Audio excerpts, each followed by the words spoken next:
اور وہ ایک ایسا سلسلہ ہے کہ 25 دفعہ ہم IMF کے پاس گئے ہیں اور ہم نے اپنے حالات ٹھیک نہیں کیے اور ہیں. دوبارہ جانے کے لیے میرے خیال تیار ہیں. جی بالکل. اس بھی پروگرام کے نتیجے میں لگ نہیں رہا کہ ہم وہ اصلاحات کر سکیں گے جس کی وجہ سے ہمیں IMF کے پاس نہ جانا پڑے. جیسے لوگ انڈیا کی مثال دیتے ہیں کہ وہ ایک ہی دفعہ IMF کے پاس گئے اور پھر انہوں نے وہ اصلاحات کر لی, انہوں نے کبھی ضرورت نہیں پڑی. ڈاکٹر صاحب میں یہی آپ سے جاننا چاہ رہا تھا کہ یہ نسیمہ راؤ ورلڈ بینک کے پریزیڈنٹ تھے منموہن سنگھ, ان کو ریزائن کروایا, یہ غالباً ارلی 90s لیٹ 80s کی بات ہے. اچھا انہوں نے پھر آ کے انڈیا کی اکانومی کی سمت درست کی, ورنہ ان کا اس وقت حال ہم سے برا تھا, اچھا نہیں تھا. غالباً ہمارا روپیہ تھا, ان کے 2 روپے تھے. آج ان کا روپیہ ہے اور ہمارے کو 4.25 روپے ہیں. تو ڈاکٹر صاحب وہ کیا ریفارمز تھیں جو انڈیا نے کی 5, 7, 8, 10 جو ہم آج تک نہیں کر پائے؟ جی اس کی میں بیک گراؤنڈ عرض کرتا ہوں کہ پاکستان جسے کہتے ہیں نا لبرلائزیشن آف اکانومی,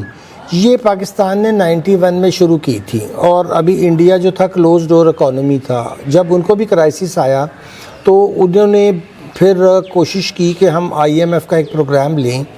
اور اس کے بعد انہوں نے ریفارمز 3 کی بہت بڑی. پہلی تو انہوں نے اپنے جو ٹیرفز تھے وہ سلیش کیے کہ تاکہ چیزیں جو ان کے ملک میں آئیں وہ سستی آئیں, اور ایسی چیزیں منگوائیں جس سے کہ وہ آگے اپنی پروڈکشن کیپیسٹی بڑھا سکیں. امپورٹ ڈیوٹیز کی بات کر رہے ہیں جی, انہوں نے بہت زیادہ مشینری امپورٹ کی, انہوں نے اپنی کیپیسٹی. دیکھیے پہلے انڈیا کی یہاں تک صورتحال ایسی تھی کہ وہ سیلف سفیشینٹ تو تھے, کافی حد تک وہ اکانومی اپنی ضروریات پوری کرتی تھی, مگر ایکسپورٹ ان کی اس لیے اچھی نہیں تھی کہ پروٹیکٹیو بہت تھے, باہر سے چیزیں نہیں آنے دیتے تھے اور اس پہ بہت ہیوی ڈیوٹی لگاتے تھے. یہ خیال ہوتا ہے ان اکانومیز میں جہاں لوگوں کا بہت عرصے تک سوشلسٹ ویو رہے, اور انہوں نے یہ کہا کہ جی دیکھیے پبلک سیکٹر ہم اس میں انویسٹمنٹ کریں گے اور باہر سے چیزوں کو نہیں آنے دیں گے تاکہ ہم اپنی اکانومیز کو پروٹیکٹ کریں. انڈیا میں ایک عرصہ تک آپ کو یاد ہوگا امبیسڈر کار ہوتی تھی صرف, اور اسی میں لوگ صرف ٹریول کرتے تھے, وہی بناتے تھے, اور باہر سے وہ گاڑیاں بھی نہیں امپورٹ کرنے دیتے تھے.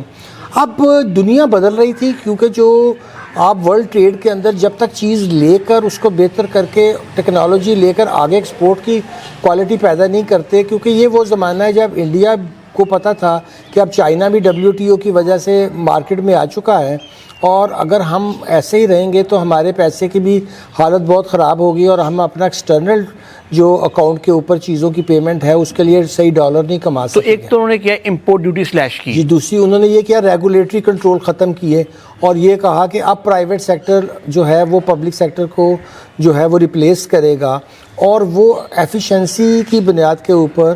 جو ہے وہ انڈسٹریز لگائیں گے. اور اس کے لیے انہوں نے یہ فارمولہ کیا کہ اگر باہر سے کوئی بھی آئے گا تو وہ کم از کم 50% شیئرز جو ہے وہ انڈین کمپنیز کو دے گا. سو آپ دیکھتے ہیں وہاں سوزوکی ماروتی شروع میں آئی, وہاں لہر پیپسی آئی, یہ بڑی بڑی جو کمپنیز تھی ان کو آنے کی اجازت تو دی, مگر ساتھ میں ایک نیشنلسٹک پوائنٹ آف ویو بھی رکھا کہ وہ لوکل کمپنیز کو بھی شیئرز دیں, جو ہم نے نہیں کیا. ہم نے 91-92 میں جو لبرلائزیشن کی, ہم نے کہا آئیں لوٹ مار کریں, پیسہ لیں اور بھاگ جائیں. انڈیا کی یہ جو صحیح ریفارم تھا وہ یہ تھا کہ اپنے انفراسٹرکچر کو باہر کی ٹیکنالوجی سے بہتر کرنا, نئی سے نئی چیزوں کو انٹروڈیوس کروانا, ٹیکنالوجی کی طرف جانا, مگر ساتھ میں ہر حالت میں ان کمپنیز کو یہ اجازت نہ دینا کہ وہ منوپلیز بنائیں, بلکہ وہ انڈیا کے اندر ٹیکنالوجی ٹرانسفر کریں,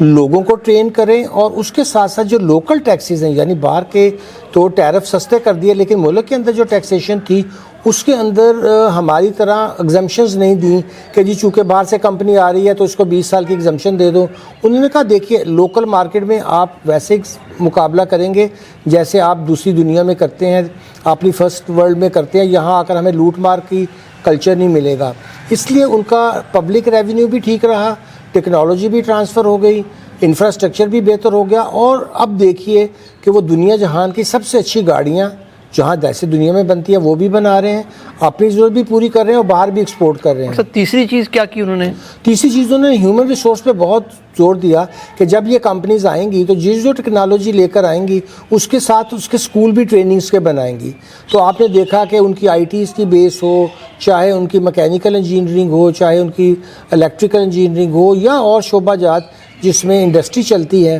ہم نے انڈسٹریلائزیشن کی طرف توجہ نہیں دی. انڈیا کا سب سے بڑا جو ریفارمز تھا وہ یہ تھا کہ انہوں نے فاسٹ انڈسٹریلائزیشن کی, نئی ٹیکنالوجی استعمال کی, اور باہر کے جو ڈائریکٹ انویسٹمنٹ آئی اس کو بھی چینلائز کیا کہ آپ اس کا ایک پروفٹ میں بھی حصہ ٹیکس میں تو دیں گے ہی، ساتھ میں لوکل کمپنیز کو بھی اپنا پارٹنر بنائیں گے.